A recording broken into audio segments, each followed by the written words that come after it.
expliquer un tel bilan? Alors c'est vrai qu'on commente ce chiffre, plus de 600 morts, plus de 2000 blessés. On est peut-être bien loin du bilan définitif qui nous sera communiqué dans les jours, les semaines qui viennent.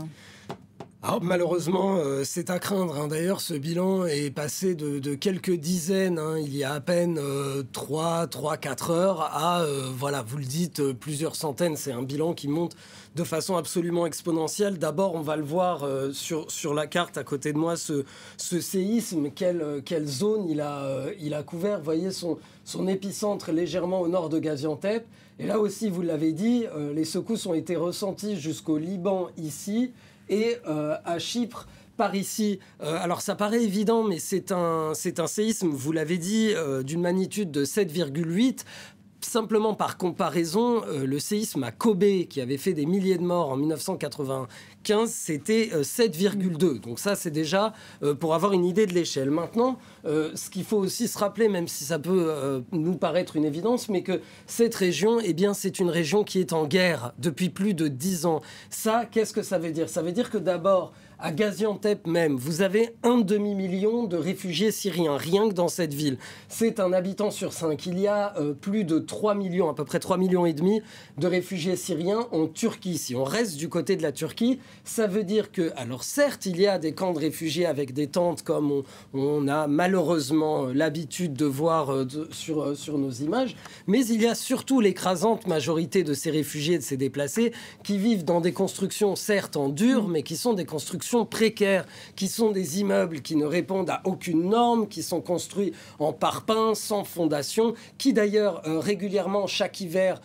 peuvent s'effondrer à cause de la pluie et de la neige. Dans toute cette zone, le climat est extrêmement rigoureux. D'ailleurs, au moment où on se parle, il neige dans pas mal de zones, notamment autour de Diyarbakir, que vous avez mentionné un peu plus tôt. Donc ça, c'est pour la Turquie. Ce sont des constructions précaires maintenant.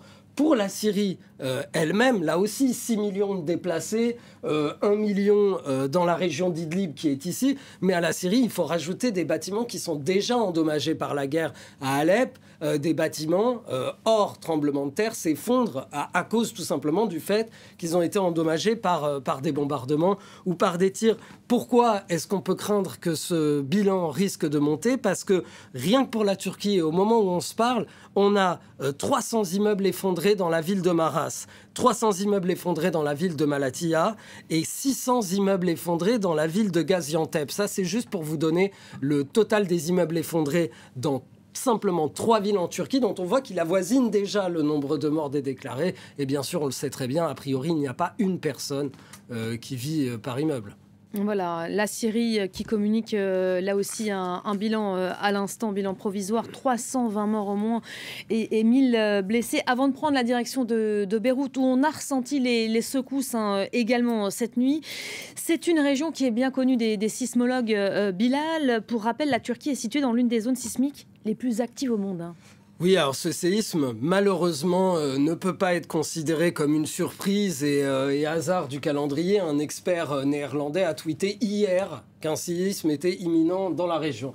Alors, pour expliquer les choses simplement, Gaziantep est ici et elle se situe à la frontière entre 3 plaques tectoniques. Vous avez la plaque arabique ici, la plaque africaine ici et la plaque eurasiatique ici. Et il faut savoir que ce sont des plaques qui se chevauchent, hein. La plaque arabique monte de 2 cm par an, elle pousse vers le nord. La plaque africaine, c'est 1 cm par an. Et donc, vous avez la jonction de ces plaques ici.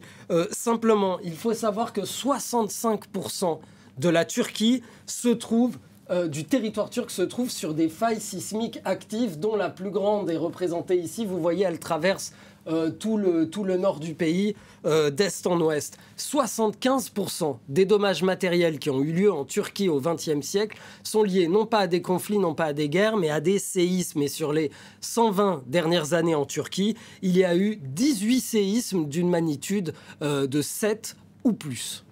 Merci beaucoup, vous restez